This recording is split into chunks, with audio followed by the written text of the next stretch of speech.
Alright, welcome back. Hope everyone's having a lovely day, a lovely night wherever you're from. And real quick before we get started, as always, I want to give a lovely shout out to the channel members on this channel. So thank you so much to these lovely commanders here that you see on screen. Thank you guys so much for your guys' constant generosity and support to me as always. It really means a lot to me, so thank you guys so much. If you guys are actually interested in becoming a lovely commander yourself, if you are interested in any of these cute and lovely emotes, the loyalty crown badges, you want a special role in the Discord, make sure to join the Discord. But as always, if you choose to do so, thank you so much. Just remember, that's not the only way that you can support me. Just watching the content like you are right now is truly the best way. Liking, subscribing, and commenting, everything really does help. So thank you guys so much. And for today's video, this is going to be round 2 of talking about Raven for testing. The first go around, we weren't sure because we weren't sure if her skill 1 was bugged or not, or if she was just mid. Turns out she was bugged. We went through maintenance. Now solo raid is live. The servers are up. Everything's great. We are testing Raven. Some promising results now. Kind of interesting. This time I'm going to do a better breakthrough, talking about the income and timing, the account of everything. Now I'm going to be talking about the waifu aspect even more, especially with the new costume. And then I'm going to be talking about testing, comparing my investment levels of other characters, and getting down to it. Timestamps for wherever you want to go down below. Thank you so much. So let's get started. And let's talk about the patch notes, because these patch notes were kind of interesting. They were kind of all over the place, and most of it was just improving the minigame, which is already kind of rough. I actually prefer playing on mobile. And there are some stuff they fixed with some costumes, which is fine.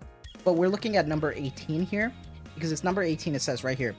Fixed an issue where Raven's skill 1, Shockwave, takes effect in a different way than intended. And that's it. All they did was fix that skill 1 that we were talking about. If you missed that video, make sure you go watch it. But now we can talk about it. And first, let's talk about the income and timing of everything. Because remember, we do have the rerun of Nier coming out July 3rd. Now, as it stands for their kits, they're not really anything, to write home about. They're nothing special. But fan service wise, they are amazing. I'm always going to prioritize waifu over meta. I am not a meta slave. So same thing with this, collab. Decent characters, pretty damn good characters to me. Great fan service, nothing better.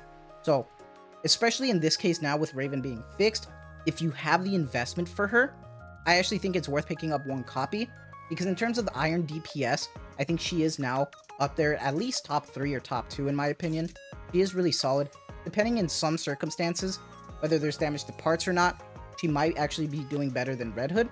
It's kind of interesting, but pretty damn insane. I do think she's worth picking up a copy. Now, I don't know how well she is going to be overall when it comes to neutral content, but to be honest, I don't care. I really like her design. Probably going to be using her in the main campaign team no matter what, with the maids, because I think they all look great. Speaking of looking great, let's talk about Raven herself real quick, because I did unlock her new costume, and I just want to say I think they cooked with this outfit. Now, supposedly, the Nier collab is going to have summer skins. I want to see how they look, but Raven alone looks so good with this Midsummer Alice skin. I love it so much, dude. I'm probably going to go to 2D wallpapers for a little bit, so you won't see the wallpapers. Probably the 2D lives, because I'm going to be honest, bro. This skin might be a top 3, because we got armpit sweat, the amount of booba, the legs is crazy how much skin is being shown. The side boob, they did a solid job with it. He looks so good, and I love her voice so much. The shooting pose, the booba, top notch. The JPS, solid job. Interesting animation with her. I think it's still a little bugged, I think, but I still like it. And I mean, dude, the skin overall is top notch, dude. Looks so good. Really happy with how it turned out. Even her chibi looks insane. I really like it. They did a solid job with her from the waifu aspect, and to me, that's what Nikke is about. That's what they advertised the game as before in terms of everything, especially with their whole one-handed thing, which I always think is funny. But let's talk about her skills right now and where she kind of is. So for me, I do have an SR level 15 doll. She is MLB'd, rank 30 in the bonds, everything. She is OL level 5, everything. I did fix up her lines a little bit. We will talk about how my lines ended up going, but I do want to talk about the priority when it comes to OL. I still don't know how well charge speed is for her, because I did get some charge speed lines, and I'm gonna be honest, I'm still kind of confused, because with charge speed, it's kind of iffy. I want to say I recommend it, but I still think elemental and attack are going to be the biggest priorities. If you can get some max ammo, I think that's going to be decent, because her reloading is slow. So for me, I actually swapped back to resilience for now. I don't really care about Bastion right now. I'd rather her reload more, so that's fine. That being said, don't know how well charge speed is actually benefiting her. I don't think it's that worth it for me to reroll constantly. I think I'm happy with where I'm at right now in terms of that. So I'm okay with that. But when we're talking about skills, this is something interesting that I was kind of noticing with Sephi as well, is that I actually don't really care much about skill 2. Like, I feel like you don't even need to go to 10. Like, I have mine at 10. Honestly, you could probably go to 4. If you really want to, you could go 7. I think skill 1 and your burst, if you want to start out with a budget, it needs to go 7, 4, 7. I think the burst and the skill 1 are the priority when it comes to damage. The reason why is with skill 2, this is literally just damage to parts. And yes, even though you get 47.32% of sustained damage going up for 15 seconds, when you burst, you get 89. So I feel like that kind of balances itself out, and I prefer that. So in my opinion, you could go 7, 4, 7. If you want to go further, you could maybe go 10, 7, 10, but honestly, even 10, 4, 10 is better. That's fine. Now, when we talk about investments, it's going to be interesting. Let me cut back real quick and let's talk about it. So when we're talking about investments right now, I'm actually using information from BlaBlaLink, which I feel like this UI right here should already be in Nikke, but you know, I digress. Let's talk about it. My Eve right now has 67% elemental damage dealt, attack 29%, max ammo going up 96. Raven is doing 62% elemental, 23 attack, 40% max ammo. My Red Hood, unfortunately, she is kind of not well invested.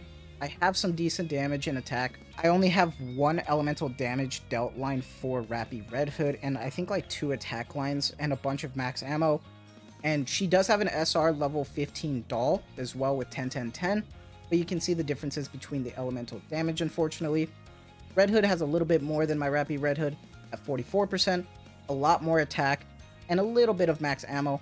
He does only have an SR 0 level purple doll though, so keep that in mind when we're talking about this. Now, for the first team that I actually dealt with this, we actually went in and I just did, you know, Union weak to Iron. Just wanted to do a pure DPS comparison using Little Mermaid and Crown for the buffs, and then Eve and Raven as the actual testing comparisons. Helm is over here just to help with Little Mermaid. Now, here's the thing. Eve is still doing a solid job here at about 3 billion right now, almost 3.1 billion. Raven went way ahead. He went way ahead over here, almost at 4.2 billion. He's doing solid job here. And the differences in, you know, combat power is kind of negligible.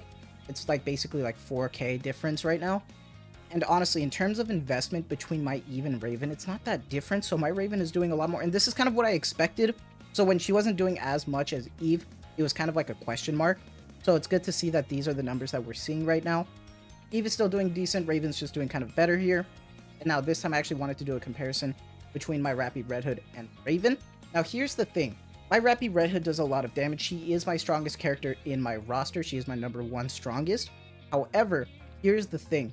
Raven has elemental damage advantage right now with all the lines that she has in comparison to my Rappy Red Hood. Rappy Red Hood is just doing this pretty much from pure damage because she only has 1 line of elemental damage. If she had as much as Raven, there'd be a way bigger gap. And that's why it's important for me to discuss the investment, because it's going to be different for everybody. People will get different results even with the same characters, depending on where your investment lies, especially in OL. Now, let's not talk about Union range anymore. Let's talk about some other testing with Anomaly Interception. Now, this time, I actually went in and did Ultra testing between Red Hood and Raven. My Rappy is Burst 1. My Crown is going to be the Burst 2. Comparisons here are between Red Hood and Raven. Now, with my Red Hood, she does have a slightly different advantage here. 1.2 billion, almost 1.3 in comparison to Raven, almost getting 1.2 billion. But they're almost neck and neck here. And I feel like a lot of that is just probably coming down to the fact that my Red Hood doesn't have a SR level 15 doll compared to my Raven. But as you can see, there is a similarity in the combat power here between the two. There is like literally just like 600 combat power difference. So that's kind of nuts that there can be that close. And that's what I mean, that there can be a difference here between almost being top 3 or top 2 Iron DPS. And then I decided to actually go and do a final run talking about neutral testing with Kraken. And I did Crown, Raven, Little Mermaid because I like to use the focus on her for here. And then I use Eve. And interesting results here. Raven is doing a lot more right now than Eve, which makes sense because of the damage to parts. And I'm surprised how well she's doing even for the neutral testing between Kraken, but I feel like a lot of that is because of the parts. Now, Little Mermaid, obviously, even though she's Burst 1, she's just doing insane damage here, which is just funny to me. I don't know how well she does in other cases when it comes to neutral testing, but in this case, I'm actually pretty happy with it. Obviously, she's not something super broken. but I do think she has her place now. And I think she's all right for neutral content in terms of what I've used. Now, that's just my small testing. Obviously, everybody else, Sky, Sephi, all the other tier list websites are going to do their own testing. So make your own answer how you want. I'm just giving you my information based on my account and how it went for me. So let me know what your guys' thoughts are on everything. I'm pretty happy with how it turned out for Raven. Are you still kind of underwhelmed? Let me know. Are you looking forward to Nier? Let me know. But as always, that is going to be it from me. I hope you guys have a lovely day, a lovely night wherever you're from. And as always, thank you so much for the constant support. Take care and have a good one.